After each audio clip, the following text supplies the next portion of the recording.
The massive council chamber floated in the darkness of space, a station built by 100 different species over 1,000 years. Inside, representatives from across the galaxy gathered in a circular room that stretched nearly a mile wide. Each species had their own section, their own atmosphere, their own gravity. The technology required to make such a place work was beyond the understanding of most civilizations. Peter Kane walked across the polished floor toward the human section. He was a tall man with gray hair and tired eyes. For 3 years, he had served as Earth's ambassador to the Galactic Council. For 3 years, he had smiled and nodded while aliens insulted his species. For 3 years, he had signed treaties that kept humanity small and weak. Today was different. He took his seat and waited. Around him, aliens of every shape and size moved and spoke in languages that human ears could never naturally understand. Translation devices made communication possible, but they couldn't translate contempt. That came through clearly in every interaction. The Vrex delegation sat to his left. They looked like massive insects, with hard shells that gleamed under the lights. Their leader, a creature named Fex, had mandibles that clicked constantly. The sound drove Peter crazy, but he never showed it. To his right were the Kelthari, a species that breathed methane and lived in special enclosed areas. They looked like floating jellyfish, beautiful and delicate. They were neither. The Kelthari controlled the most advanced weapons in the galaxy. Further around the circle were the Zinthar, reptilian beings with scales that changed color with their moods. Right now, most of them showed the purple-gray of boredom. They didn't think much of this meeting. Then there were the Mordathians, 6-eyed creatures that walked on 4 legs and had arms that could extend to twice their body length. They were merchants and traders, and they hated humanity with a passion that Peter had never fully understood. The council leader called the session to order. It was a Vel, a species that looked almost human, except for their blue skin and complete lack of hair. The Vel considered themselves the most civilized species in the galaxy. The human petition for primary trade routes, the council leader said, his voice carrying across the vast chamber. We will now vote. Peter had spent 6 months preparing this petition. Humanity wanted access to the main trade routes that connected the wealthy core worlds. Currently, human ships were restricted to secondary routes that took 3 times as long and cost twice as much. It was one of many restrictions placed on Earth after they joined the galactic community. The voting began. Species after species voted no. Peter wasn't surprised. He had known this was coming. What surprised him was how much they seemed to enjoy it. Fex, the Vrex leader, stood up. His massive body cast a shadow over the human section. Humanity lacks the cultural maturity for such privileges, he announced. His translator made his clicking speech sound mechanical and cold. They are too young, too primitive, too aggressive. They must learn their place. Laughter spread through the chamber. Not human laughter, but the sounds different species made when they found something amusing. The Kelthari's breathing vents whistled. The Zinthar hissed. The Mordathians made a sound like breaking glass. Peter sat very still. His hand rested on the armrest of his chair. Under his fingers, hidden from view, was a small button connected to his neural implant.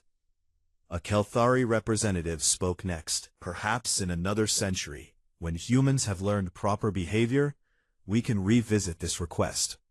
More laughter followed. But it was the Mordathian envoy who went too far. He stood on his 4 legs, his 6 eyes gleaming. I have studied humanity, he said, his voice dripping with contempt. They are little more than animals who learn to use tools.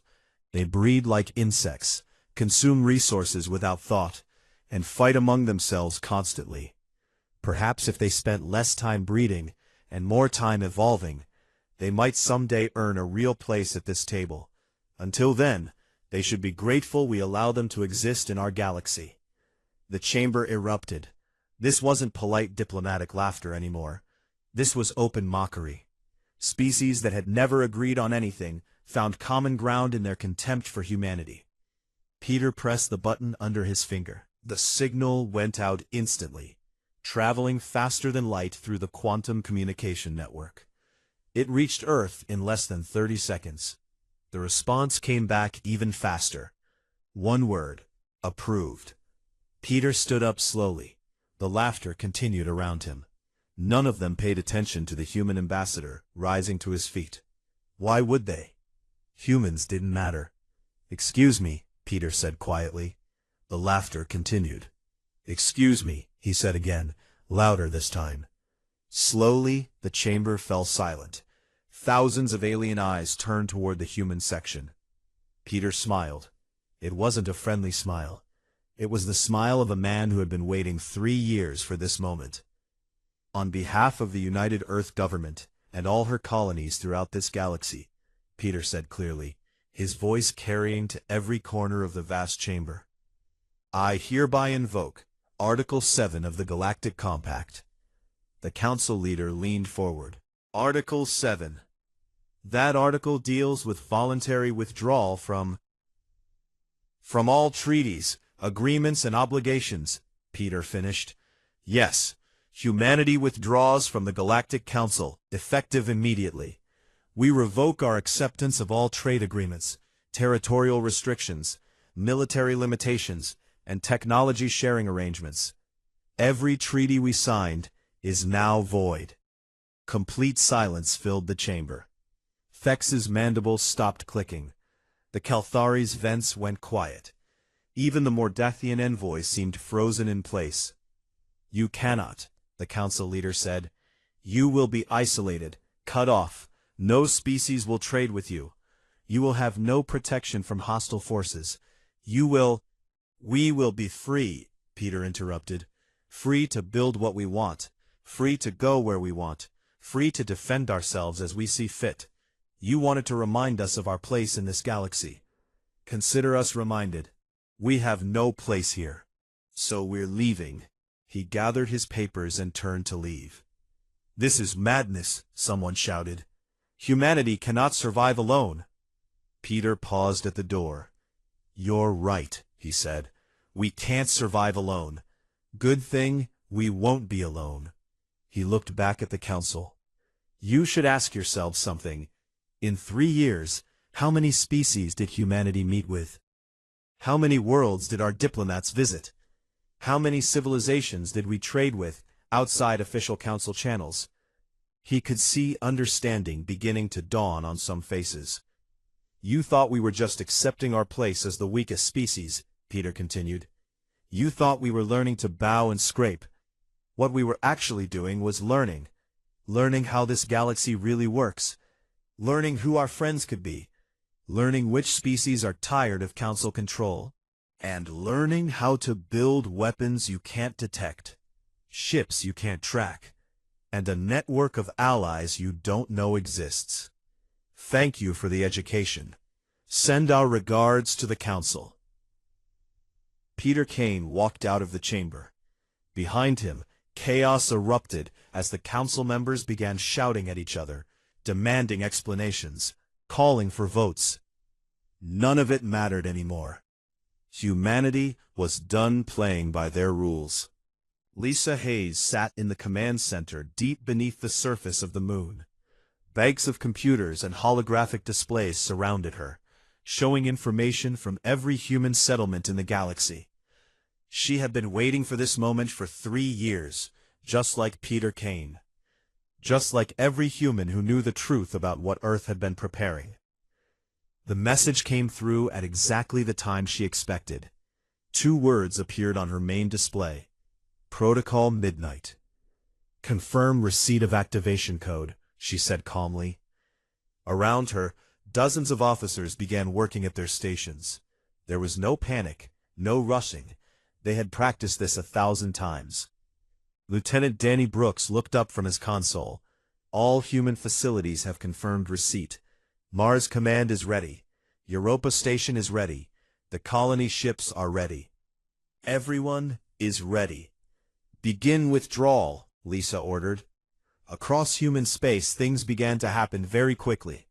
On Mars, Commander Helen Price stood in the joint research facility that humans shared with the Zinthar. 36 alien scientists worked on various projects, using equipment and resources that Earth had provided. They looked up in surprise as human soldiers entered the laboratory. "This facility is now closed," Helen announced. "You have 30 minutes to gather your personal belongings and leave. Everything else stays here." A Zinthar scientist stepped forward, his scales flashing red with anger. "You cannot do this. We have agreements, treaties." "Had agreements," Helen corrected. "Past tense. The treaties are void. This is human territory, built with human resources. Your guests, who have overstayed their welcome." The council can file a complaint," Helen interrupted. "Now, please leave, before we're forced to remove you." The aliens left, complaining and threatening the entire way. Helen didn't care. She had been forced to smile at these arrogant creatures for 2 years while they used human discoveries and claimed credit for the breakthroughs. Not anymore. At Europa Station orbiting Jupiter, Captain Greg Turner was having a similar conversation with Kelthari researchers. They were even more shocked than the Zinthar. "This is illegal," one of them whistled through their translator. "We helped build this station." "You provided 15% of the materials," Greg corrected, reading from a datapad. "Humanity provided the rest. You contributed some research. Humanity provided the breakthrough discoveries that made the research possible. You have been taking data from our computers and sending it back to your homeworld without permission. We have records of every transmission." The Kelthari scientists' vents fluttered with what might have been embarrassment. 30 minutes, Greg repeated. "Then you're off this station." Back on the moon, Lisa watched the reports coming in. Every mixed facility was being cleared. Every joint venture was being dissolved. Anywhere humans and aliens worked together, the aliens were being politely but firmly removed. "Status on the gate network?" she asked. Danny pulled up a new display. The holographic image showed the network of quantum gates that allowed instant travel between star systems. Humanity had built most of them over the past 3 years. The Council had been happy to let humans do the dangerous construction work while they took credit for the technology. "We've changed all access codes," Danny reported. "The gates that humanity built will now only respond to human ships. Council vessels are locked out." That was going to hurt them badly. Earth's engineers had revolutionized gate technology. The old Council gates required massive amounts of energy and could only connect to nearby systems. Human gates used a fraction of the energy and could link across hundreds of light years. The Council had access to human gates throughout their territory. Not anymore. "They're going to be furious," Helen commented. She had returned to the command center after securing the Mars facility. "Let them be furious," Lisa said. "They wanted to keep us weak. They wanted us dependent on them. They should have paid attention to what we were actually doing." Captain Susan Miller appeared on the main screen. She was the commander of Titan Base, humanity's facility on Saturn's largest moon. "All systems ready," she reported. "The Council inspectors are going to be very surprised when they see what we've really been building here." The Council inspectors had visited Titan Base 6 times over the past 3 years. Each time, they had seen exactly what humanity wanted them to see. Mining equipment, research laboratories, living quarters for the workers. Standard colony development. They had never seen the weapons factories hidden beneath the surface. They had never detected the ship construction facilities buried under miles of ice. They had never realized that every mining robot could be quickly converted into a military drone. "Defensive platforms?" Lisa asked. "All active," Susan confirmed. "Every human settlement now has military-grade defenses. The Council thought we were building scientific observation equipment. Funny how a telescope looks a lot like a targeting system when you change the software." More reports came in. From the asteroid belt, from the outer colonies, from the deep space stations that humanity had scattered throughout the local sector. Every installation was reporting ready status. What about the fleet? Lisa asked quietly. Danny brought up a new display. The image showed the Kuiper Belt, the ring of ice and rock beyond Neptune's orbit. The council barely paid attention to that region. Nothing valuable out there, they had said. No reason for humanity to waste resources on it. They were wrong. All ships are ready for deployment, Danny reported. The council thinks we have maybe 50 military vessels, outdated designs, limited weapons, nothing that could threaten a real fleet. How many do we actually have? Helen asked. Danny grinned. 347 capital ships, another 600 smaller vessels, all built in secret over the past 2 years, all using technology the council doesn't know we possess. The room went quiet for a moment. Even though everyone here knew the plan, the reality of it was still stunning. Humanity had built a fleet larger than some council species possessed. They had done it in secret, right under the noses of alien inspectors. They're going to call it an act of war, Helen said. It's not war, Lisa corrected. It's insurance. The council wanted us helpless. We're simply choosing not to be. Another message came through. This one was from Admiral Jack Ryan, commander of humanity's new fleet. All vessels are ready to leave the construction facilities, waiting for your order. Lisa took a deep breath. This was the moment. Once the fleet revealed itself, there was no going back. The council would know that humanity had been deceiving them. They would know that Earth was not the weak, primitive species they believed. The question was, what would they do about it? Admiral Ryan, Lisa said, deploy the fleet. Let's show the galaxy what humanity has been building. One by one, massive warships emerged from hidden facilities in the Kuiper Belt. They had been constructed in secret, using materials mined from asteroids and ice. The council inspectors had seen the mining operations and thought nothing of them. Why would they? Humans were just gathering resources for their small colonies. They never imagined those resources were being used to build warships. The ships were beautiful in their own way. They didn't follow council design principles. Human engineers had looked at alien ships and asked why they were built that way. When the answers didn't make sense, humans tried something different. The result was vessels that looked strange to alien eyes. They were sleeker, faster, more efficient. They carried weapons based on principles the council had never considered. They used stealth technology that made them nearly invisible to standard sensors. Each ship represented years of secret work. Thousands of humans had kept this secret, knowing that if the council discovered it too early, everything would be lost. But the secret was out now. Fleet is fully deployed, Danny reported. Council sensors are picking them up. We're getting frantic transmissions from their border stations. Lisa could imagine the panic. Council officers seeing hundreds of human warships appear where they thought there was nothing but empty space. Send a message to all council facilities, Lisa ordered. Tell them that humanity has withdrawn from all treaties. Tell them that any attempt to interfere with human operations will be considered an act of aggression. Tell them that Earth is no longer asking permission to exist. The message went out across dozens of star systems. In council chambers and military headquarters, aliens received the news with shock and disbelief.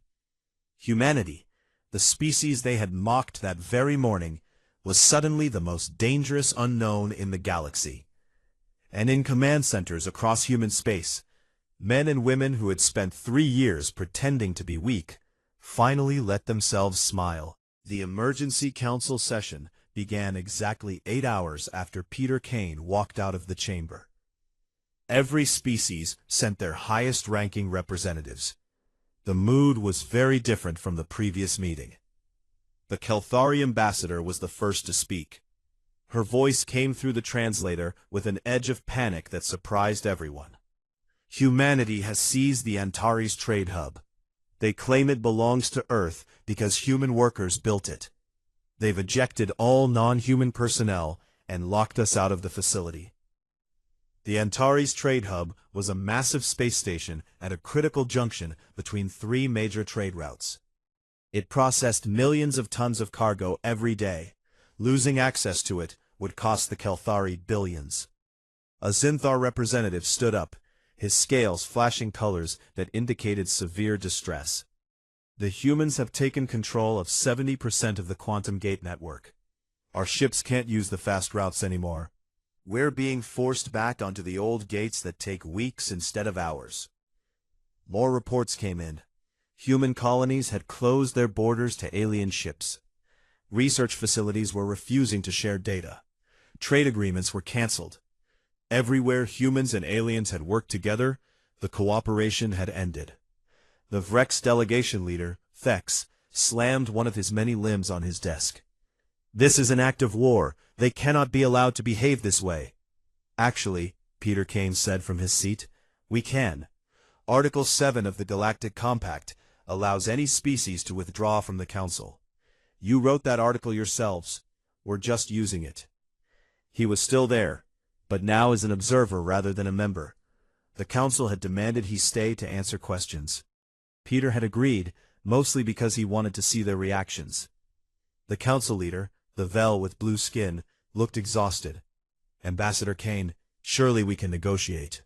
This withdrawal is harmful to everyone. Is it? Peter asked.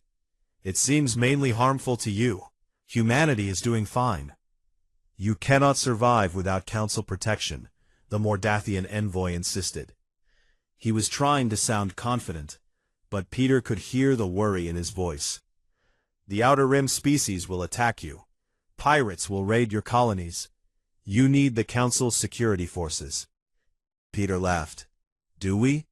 Let me tell you what we've learned in 3 years. The Council's security forces spend most of their time protecting Council interests, not defending weaker species. The pirates you mention? They mainly attack species that can't defend themselves. You kept humanity weak, which made us targets. Now that we're not weak anymore, the pirates are going to look elsewhere. He pulled up a holographic display showing recent activity on the Outer Rim. As for the Outer Rim species attacking us, we've already talked to them. Turns out, they don't much like the Council either, especially when we offered them access to our gate network at fair prices instead of the ridiculous fees you charge. The chamber erupted in angry voices. Species shouted at each other in dozens of languages. The translation system struggled to keep up. Order, the Council leader demanded. We must maintain order. When the chamber finally quieted down, the Kalthari ambassador spoke again. What do you want? There must be something humanity wants from this Council. We wanted respect, Peter said simply. We wanted to be treated as equals. Instead, you mocked us. You restricted our growth. You took credit for our discoveries. You treated us like children who needed to be controlled. He shook his head. We don't want anything from you anymore. We're done. A human aide entered the chamber and handed Peter a data tablet. He read it, then smiled. Oh, this is interesting. You remember those mining stations we built in the Kuiper Belt? The ones your inspectors visited and approved? The ones you barely looked at because they seemed so primitive? The Council members waited, all armed with weapons the Council had never seen before.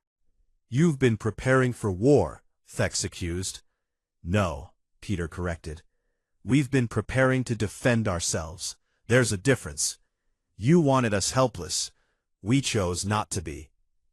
The Mordathian envoy stood on his 4 legs, all 6 eyes fixed on Peter. This is madness. You're one species. We are hundreds. You cannot stand against the entire Council. You're right, Peter admitted. We're one species, but you're not hundreds anymore. Let me show you something else. Another display activated. This one showed a list of species names. 23 of them. These are the species that have signed mutual defense treaties with humanity in the past 8 hours, Peter explained. Most of them are from the Outer Rim. Some are Council members who are tired of being treated as lesser species. All of them have agreed to work with Earth instead of against us. The list included some surprising names. Species that had been part of the Council for centuries. Species that controlled important resources and strategic locations. You've been building an alliance, the council leader said slowly.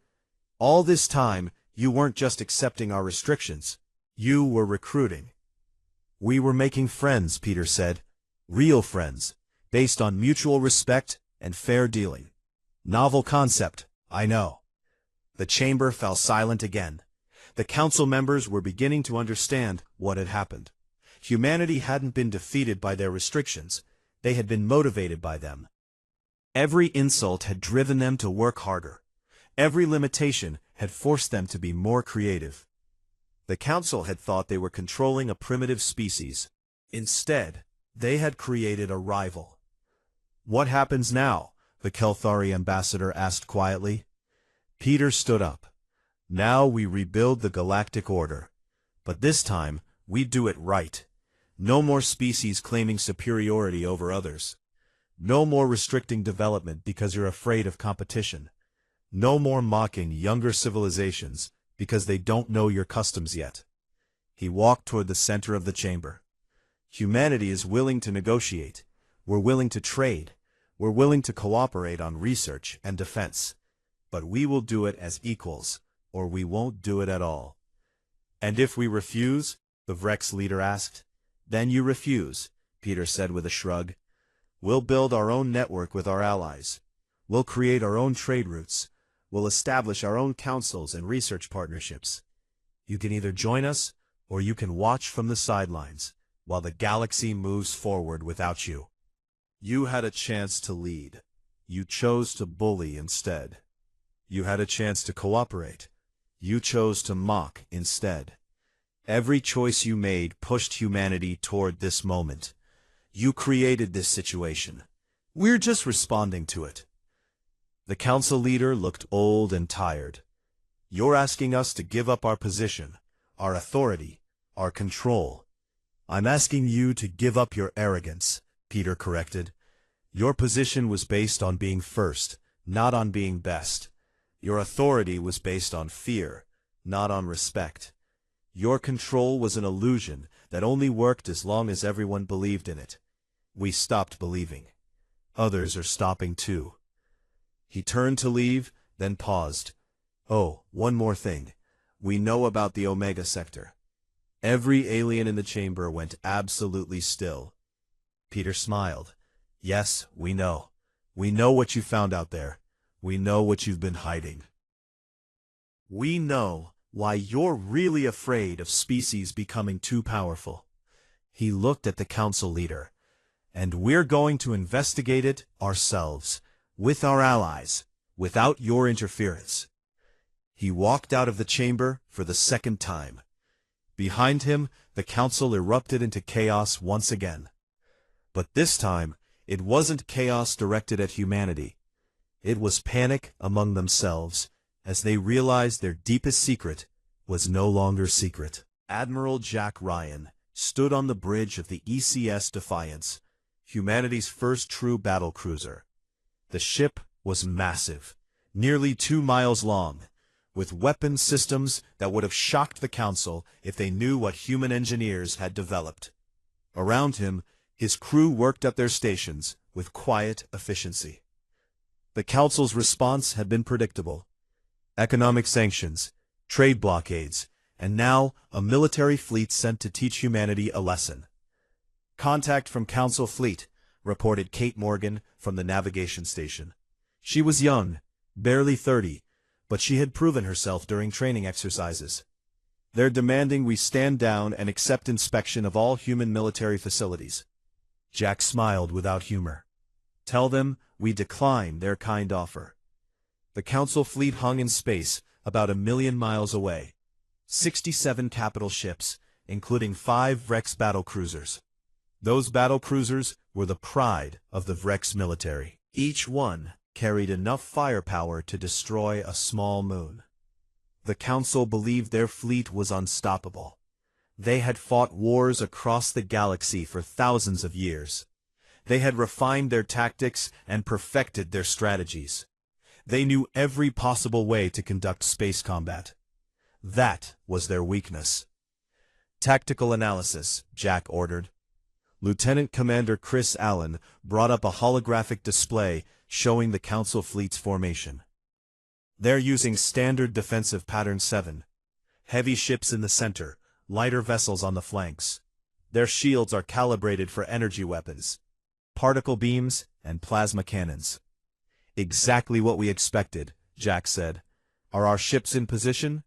Yes, sir, Chris confirmed. The trap is set. The Council fleet began to advance. They moved slowly, confidently. They had no reason to fear a battle with humanity. Earth's ships were new, untested. The Council had centuries of combat experience. On the bridge of the Vrex flagship, Commander Drex watched the human ships with contempt. 5 vessels against 67. The humans were outnumbered more than 10 to 1. This would be a quick battle. Prepare primary weapons, he ordered. Target the largest human vessel. We'll destroy it first, then the others will surrender. His weapons officer activated the targeting systems. Energy began building in the ship's main cannons. That's when everything went wrong. The space around the Council fleet suddenly lit up with explosions. Hundreds of them. The ships rocked from the impacts. Report, Drex demanded.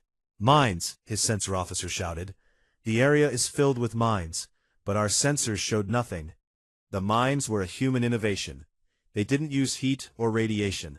They were cold and silent until activated. Standard sensors couldn't detect them.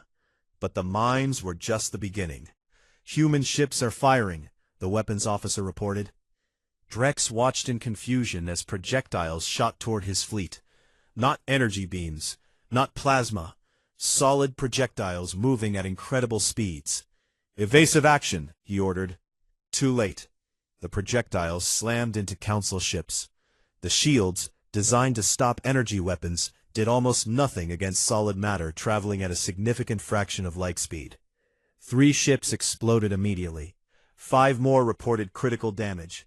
Return fire, Drex commanded. The Council fleet unleashed their weapons. Particle beams and plasma cannons lit up the space between the fleets. It was an impressive display of firepower. None of it hit anything. Impossible! Drex stared at his sensors. The human ships are still there. Why aren't we hitting them? They're using some kind of jamming technology, the sensor officer reported. Our targeting systems can't lock on. Every shot is missing.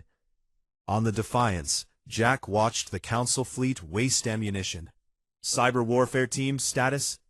We're in their systems, reported Amy White from the communications station. Their targeting computers are ours. Every calculation we feed them is wrong. They couldn't hit us if we were standing still. Beautiful, Jack said. Time to show them what else we've developed. All ships, execute Delta Protocol. The human vessels, which had been flying in a standard formation, suddenly split apart. They moved in ways that Council ships couldn't match. Human engineers had designed vessels that could change direction almost instantly. In a space battle, maneuverability was life. The Defiance dove toward the Council fleet and launched another wave of kinetic projectiles. These were different from the first wave. These were designed to punch through armor after the shields were down. They worked perfectly. 2 more Council ships exploded. 3 others went dark, their power systems destroyed. Launch missiles, Jack ordered.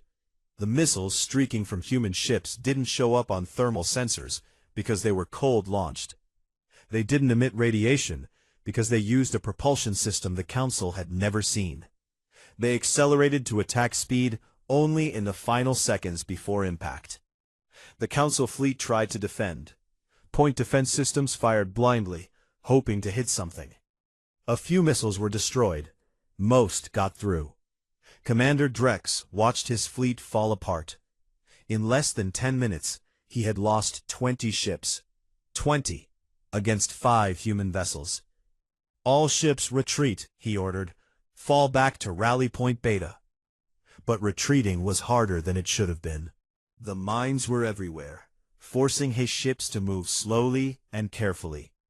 Human vessels pursued, picking off stragglers with ruthless efficiency. Jack didn't gloat. He just watched his crew work. They had trained for this. They had prepared for every possibility. The Council might have experience, but humanity had innovation. "Council flagship is hailing," Kate reported. "Put them through," Jack said. Drex appeared on the main screen.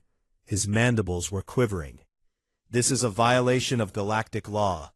You're using illegal weapons." "Illegal according to whom?" Jack asked. "We're not part of the Council anymore. We don't follow your laws. You came to our territory with a military fleet. You threatened our worlds. We're just defending ourselves." "We came to restore order." "You came to force us to obey," Jack corrected. "There's a difference. You wanted to remind us that you're stronger. How's that working out?" Around his flagship, human ships circled like sharks. "Stand down," Jack ordered. "Leave this system. Don't come back. If you do, we won't be as gentle next time." "Gentle?" Drex looked at the list of his destroyed ships. "You call this gentle?" "You're still alive," Jack pointed out. "We could have destroyed every ship in your fleet. We chose not to.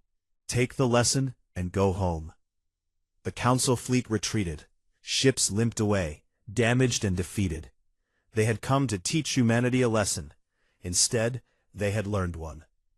Back on the Defiance, Jack's crew celebrated. But Jack himself remained calm.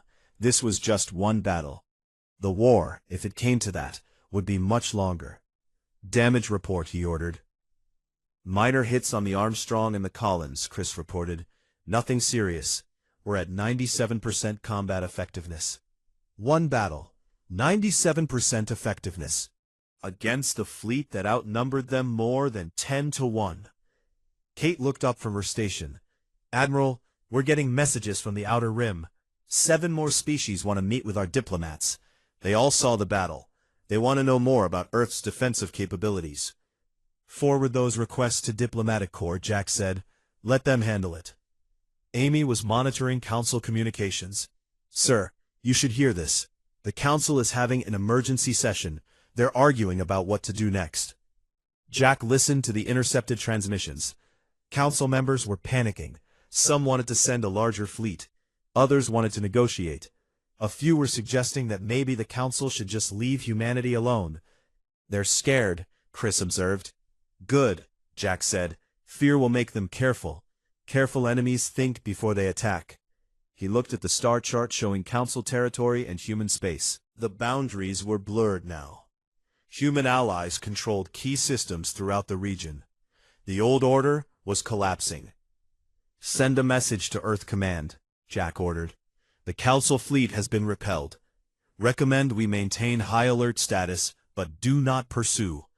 Let them run. Let them tell their leaders what happened here." The message went out. Across human space, commanders received the news. Humanity had won its first major battle. Not through superior numbers or older technology, but through innovation and tactics the enemy never expected. On dozens of worlds, both human and alien, people watched recordings of the battle. They saw Council ships, supposedly invincible, destroyed by a smaller human force. They saw the mighty Vrex battlecruisers retreat in disorder. The message was clear. Humanity could defend itself. And more importantly, humanity wouldn't back down. 6 months had passed since the Council fleet retreated in defeat. 6 months since humanity had proven it could defend itself. 6 months of negotiations, treaties, and the slow rebuilding of galactic politics. Peter Kane walked through the new Council chamber. It was different from the old one. Smaller, more modest. The seats were arranged in a circle, with no species elevated above others. Every representative had the same size space, the same quality equipment, the same voice in decisions. It had taken months of arguing to get the old Council to agree to these changes. In the end, they had no choice. 23 species had sided with humanity. More joined every week. The old power structure was broken. Peter took his seat among the other representatives. To his left sat the ambassador from Kelthara. To his right, an envoy from one of the Outer Rim worlds. Across the circle, he could see Thex, the Vrex who had mocked humanity 6 months ago.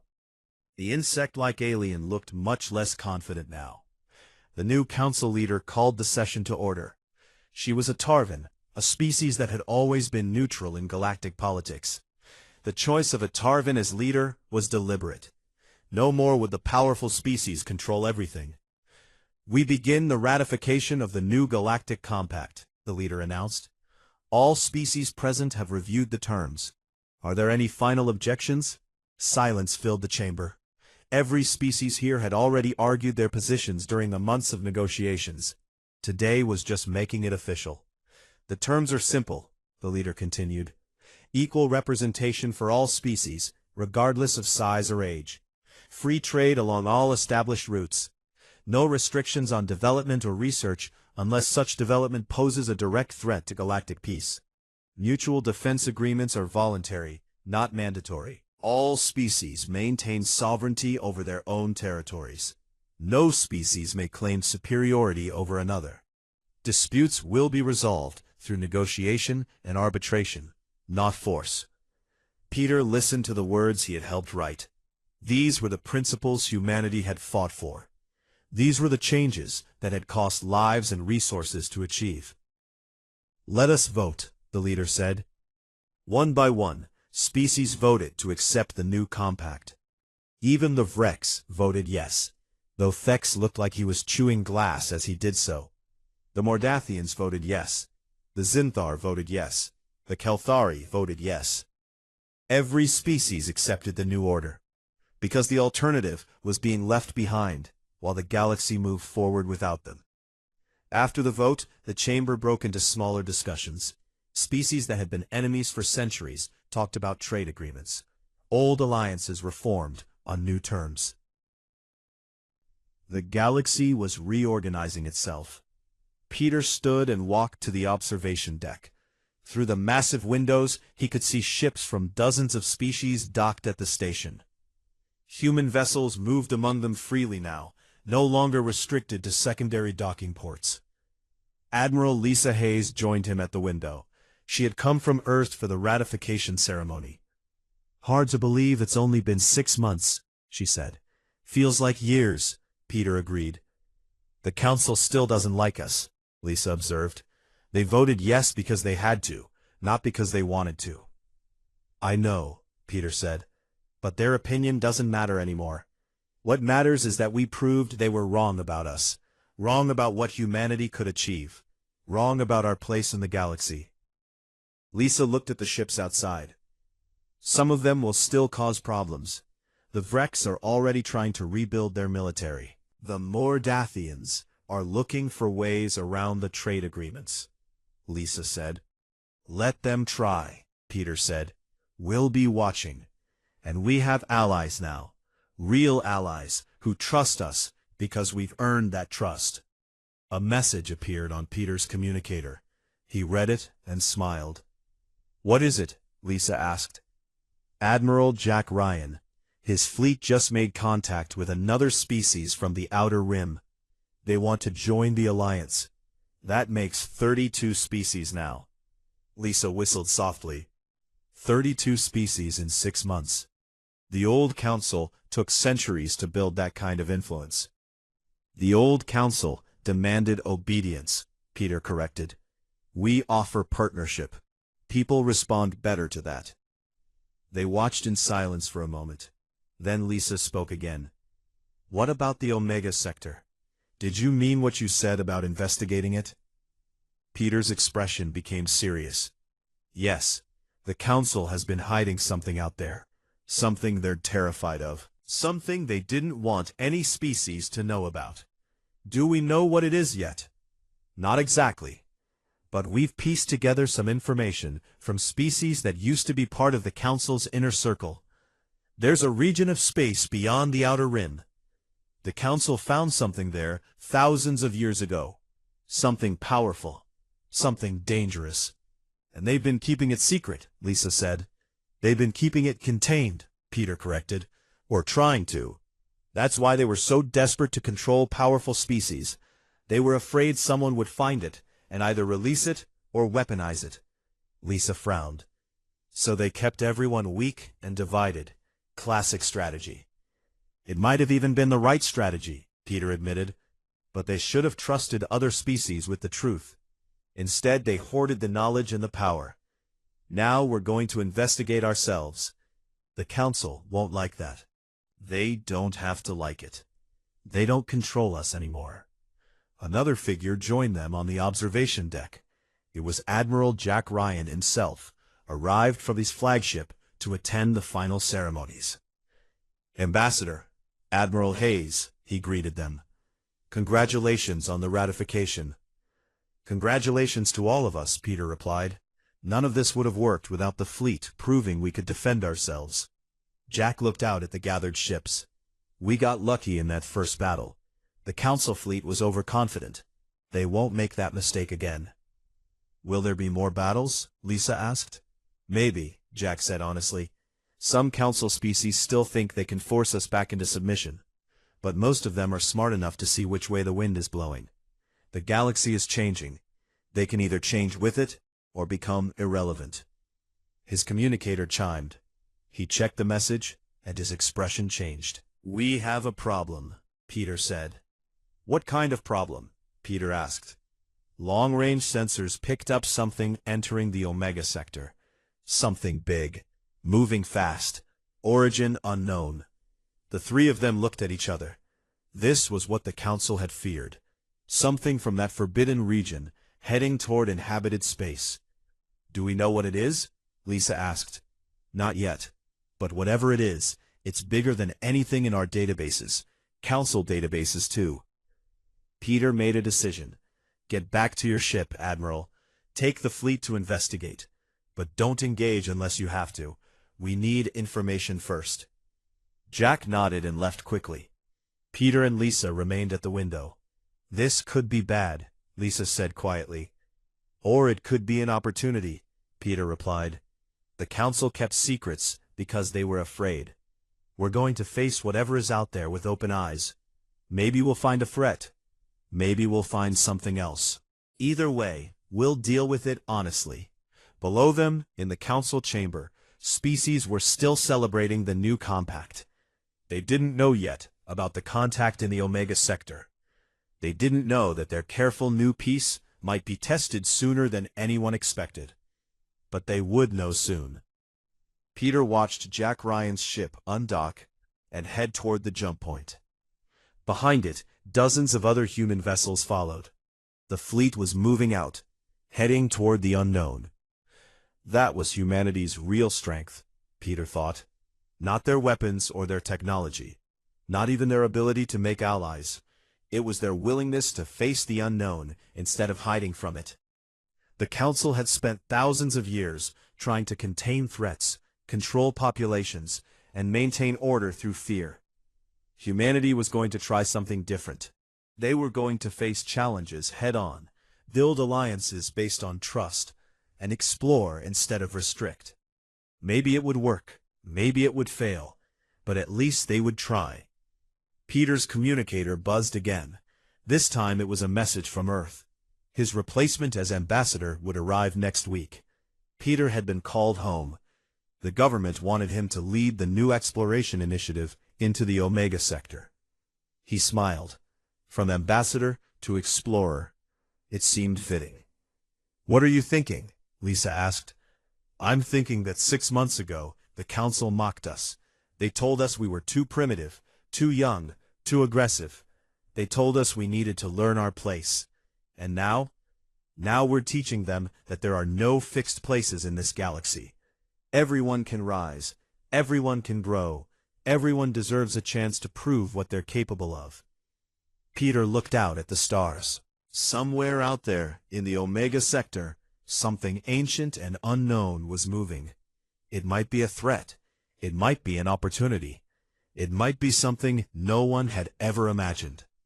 Whatever it was, humanity would face it, not alone, but with allies they had earned through respect and fair dealing.